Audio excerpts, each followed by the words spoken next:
I've prepared a 3-hour session, which we're going to get through somehow in 20 minutes, allegedly. I don't see it happening personally, but there you go. I'll tell you what I'm not going to do is I'm not going to bore you to tears about myself, but bottom line is I fell into this space, quite frankly, by accident. I went to set up a business about 10 years ago, helping people with their careers, and I realized when I opened my virtual doors, and quite frankly, no one walked through them, I was in trouble.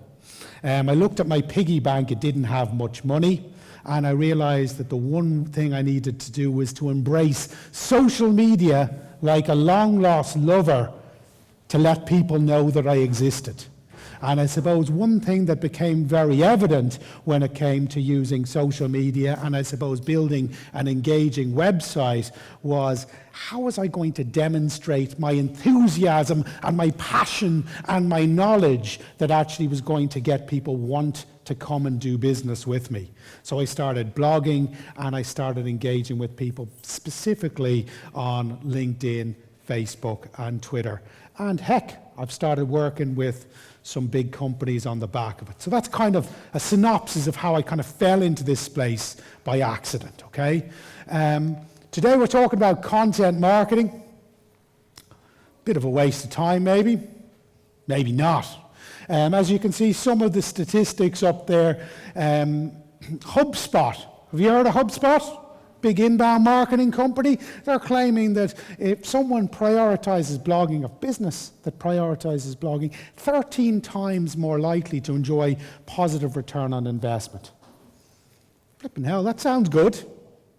So the bottom line is content is an important thing. Any other statistics that pop up there that impress us? 94% more views than those that don't. So I suppose there's no point creating self-serving content that no one wants to read and engage with. We've got to create valuable content. We've got to demonstrate our passion, our knowledge, and our expertise, and actually have people wanting to come and do business with us. Presumably, everyone here is going to get the slides. Is that right, or is that a myth? Is that a myth? That could be arranged. It can be arranged. So if anyone wants the slides, bottom line, you can have these slides, okay? So there's no need to get panicked. Yeah. So we've got the official confirmation from down the back. That's happening. Funny enough, if we asked 20 content marketers to describe what content marketing was, we'd probably get 20 different answers. My favorite definition is this one, which I think kind of nails it. So they're saying content marketing is a strategic marketing approach focused on creating and distributing valuable, relevant, and consistent content to attract and retain a clearly defined audience and ultimately drive profitable customer or client action. I think that nails it. So a couple of things when it comes to content marketing. Consistent content. The best Facebook pages that excel today organically have a plan. They post about a subject matter on a Monday and something different on a Tuesday and a Wednesday. And like a newspaper, they publish their updates through social media on a schedule with a plan in place. And that's why they're successful. So much so that there's a great page I like called the Social Media Examiner. And there's a lovely post from a lady called Cindy King every week. If I don't see it, I go and find it because I know it's there. So consistency is important. It amazes me how many blogs on corporate websites have a section, probably called a blog, which is a picture of the company winning a cup back in 1984.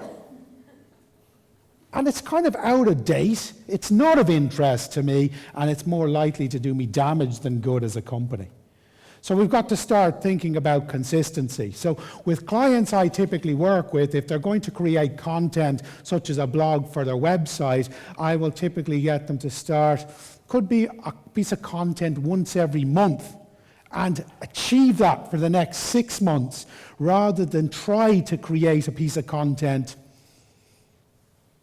every week, and then finding in 3 weeks' time, that's not sustainable, I can't do that, I give up. So consistency will be the absolute key. Distributing valuable and relevant content. So very often we sit as marketeers when it comes to our content. It doesn't matter whether it's a blog post or content for our social media updates. We sit there in our office with our big fancy desktop and we write content that we want to push out into the marketplace. We write content based around our goals and objectives as a business, and we actually forget to sit from the client or the customer side. And we forget to figure out what content the customer and the client is interested in that ties in with our brand message. So you see companies now, banks, very untrendy characters such as banks, right? You're starting to see them starting to get it somewhat. And there's a bank at the moment that literally gets every teller in every branch in Ireland to fill out as part of their KPIs, key performance indicators, every week, what the most 3 common questions they were asked this week were. Right? So what were the 3 most common questions that were asked in your bank branch this week? And do you know what they do with it? They create content that solves or answers those questions. Common sense. So thinking of valuable, relevant content. Obviously, you do see some blogs that do a brilliant job in educating the world, and then you wonder why the business went bust 2 years later or even a year later. And very often it's because they never put any hook in. They never tried to actually generate any business off the back of that. So sometimes, it's important that when we're writing great content, that we're offering value, that we're being relevant, but we're being very clear to the reader or the consumer of our content who we are, what we do, and how they can contact us. That's often missed. So, simple slide. God, we've got no more time left, so that's the end of this. Hopefully not, because I'm already seeing glares starting to come through. Examples of content. I mean, often we think of content marketing, we just think of blogging, and we think of boring articles. So we've all heard of infographics before. So infographics, short videos, the hot ticket at the moment. I'm not talking about self-serving, boring videos, but interesting videos. Definitely the hot ticket at the moment. So could be an educational video. Podcasting. Does anyone subscribe to a podcast? There you go. There's 3.5 people in the room. 4 people in the room now that have subscribed to podcasts. So again, another form of creating great content.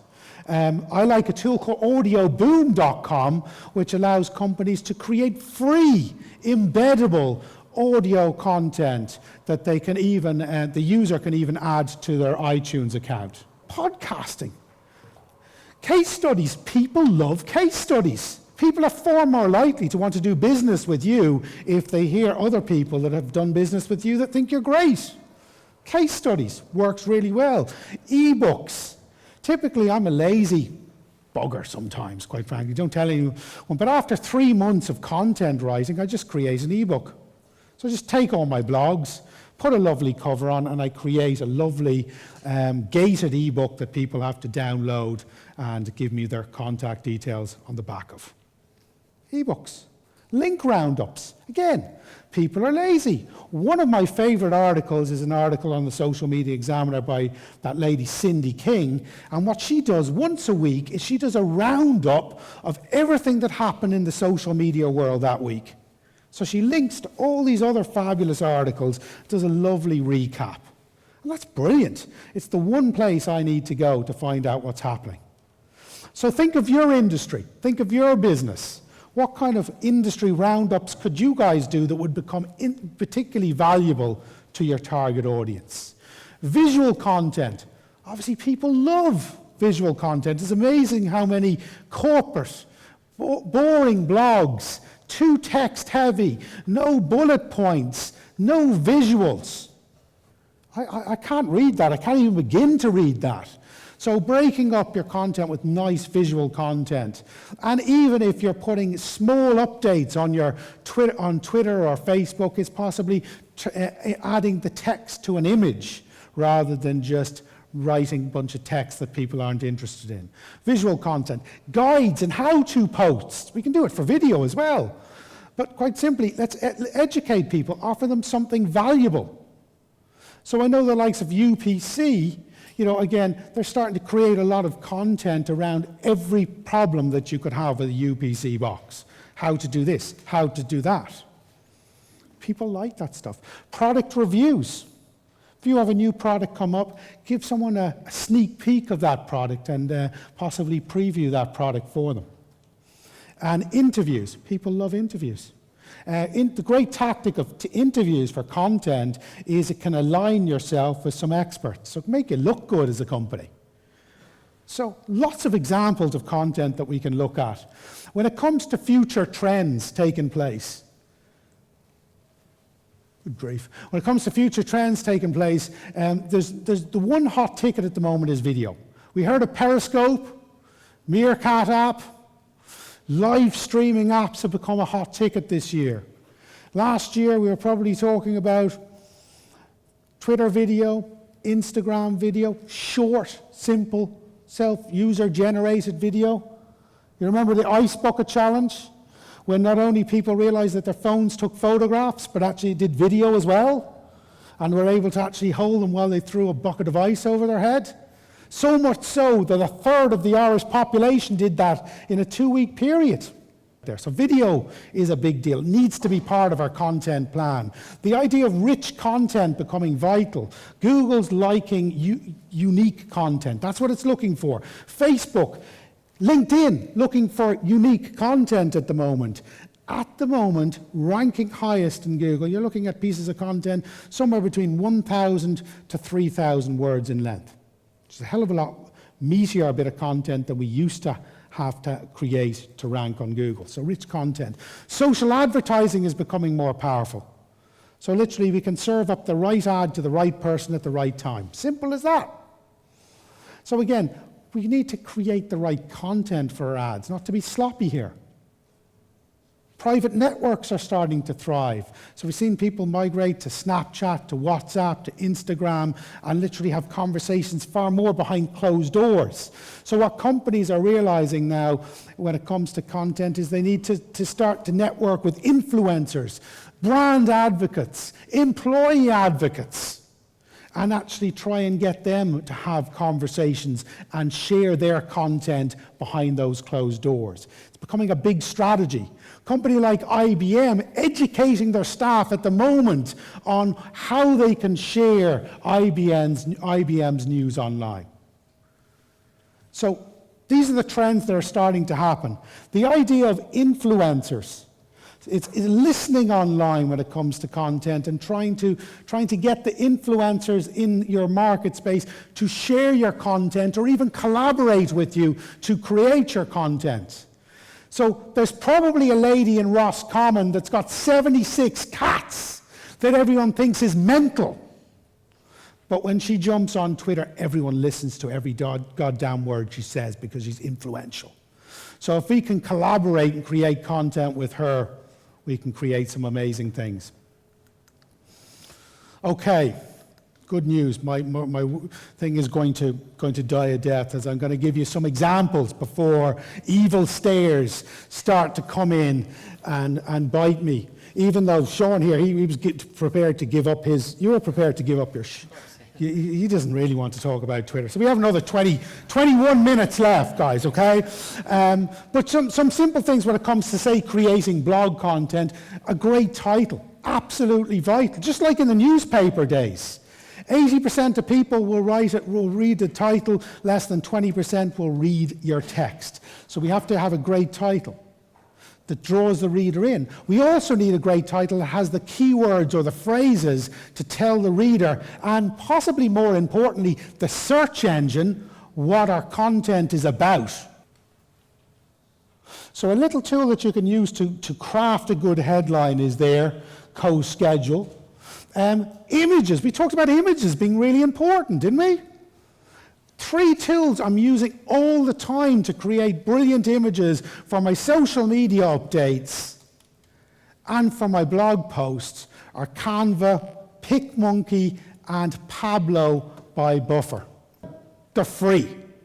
Largely free. Canva will charge you $1 per stock image you use if you want to use stock photography, but to create amazing images. It's an absolute shame when you craft that perfect piece of content on Facebook and it gets shared 100,000 times by people. And then you realize, well, crap, I forgot to put my logo in it.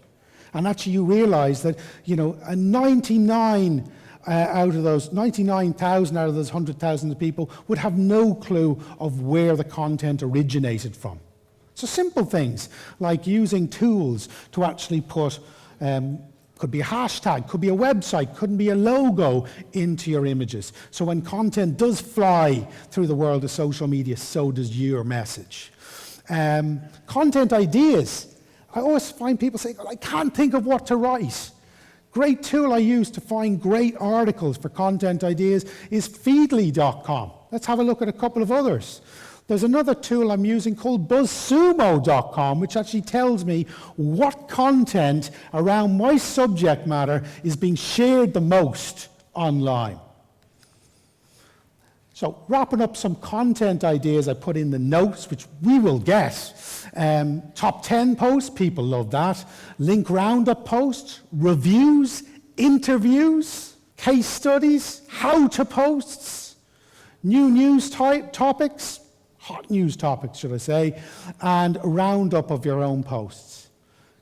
Google's keyword tool I use all the time to find what phrases people are actually searching for that actually I should use in my content and in my title. Formatting our posts. Sounds simple, but we don't do it. We don't read content like we read a book.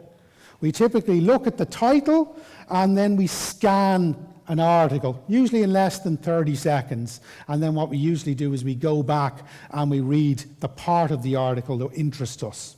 So we want share buttons at the top of our article, at the bottom of our article, and we want subsections where it's easy for people to delve into bits of our content and consume in an easier fashion. Got some writing tips there.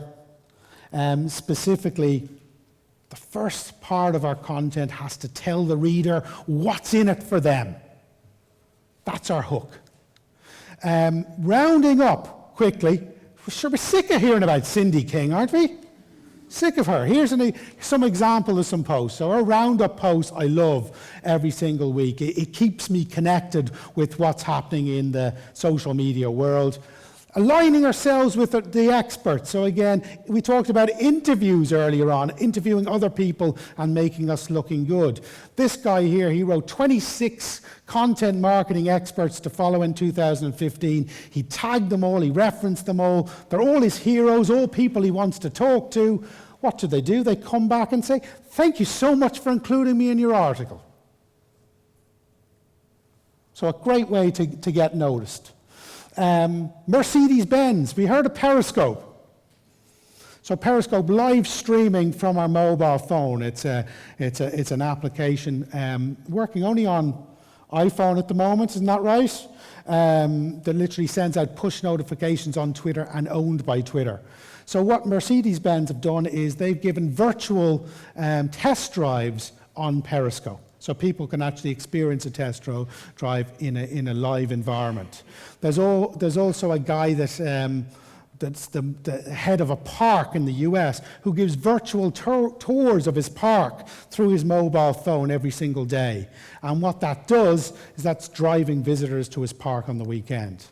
We talked about AIB, well we didn't, we said a bank, I think we said, finding out what customers are asking at ground level and then creating content and answers to those questions online.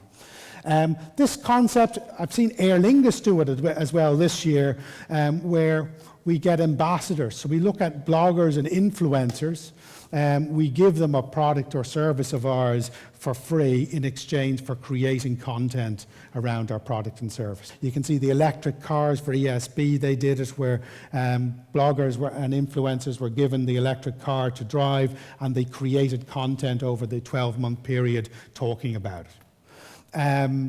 My Starbucks idea, gone are the days when we fill out with the broken pencil the suggestions box in the restaurant. Starbucks created a good hashtag, a good Twitter handle, and even a website to actually crowdsource, if you like, great ideas that they can implement in their business.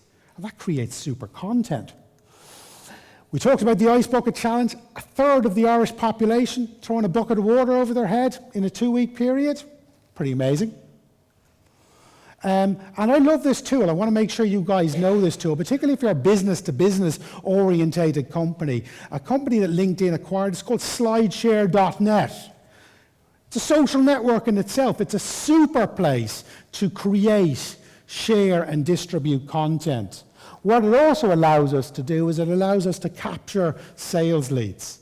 So again, if I've created a really, really good presentation, what I can do is I can use slideshare.net to embed it on the web, share it on the web, capture sales leads from it on the web, and even embed it on multiple LinkedIn profiles. So the profiles of all my staff members, for example.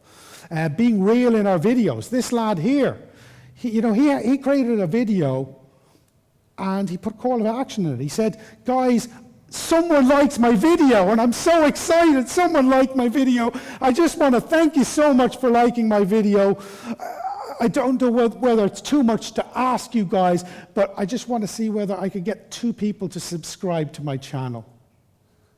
But the bottom line is, he got a little bit of help from a site called Reddit, but bottom line is he was sincere, he was enthusiastic, he was passionate, and he asked for something. Well, he got 100,000 people subscribing to his YouTube channel. And it amazes me how many brands don't ask for something. There's no call to action in their video. Topshop created great content last year during London Fashion Week because they got everyone literally at ground level that had mobile phones to take photographs on Instagram using a hashtag which they uploaded into stitched content on Facebook, from video content to visual content, and actually it was the most interesting way to look at a fashion event I've ever seen. The virtual Instagram coupon. Has anyone ever been to a place called Cleary's before? It's very exciting, isn't it? Cleary's. Well, the Swedish equivalent of Cleary's, right? They wanted a younger audience. So what did they do? They created a series of sped-up videos with the cool, high-fashion products flying through the screen with the task or the challenge to the younger audience: screen grab the image that you want and get it at half price. So what they did, you had to screen grab it, send it out on Instagram using a hashtag, and you brought that update on your Instagram account to the store as your coupon. So the idea of creating kind of a gamification element to your content, pretty cool. And guys, on that note, the questions, there's a panel discussion later on today, and I'm also around after the event for a few minutes if anyone has any specific questions. But I am aware that I'm actually going to get physically murdered if I speak any longer, so I better stop now, guys. So guys, been a pleasure. And I think next up we have a fantastic guy from Twitter, Sean here, who's been telling me some cool stuff. I don't know whether you want to intro him, but this is... I think you've done a fine job by yourself.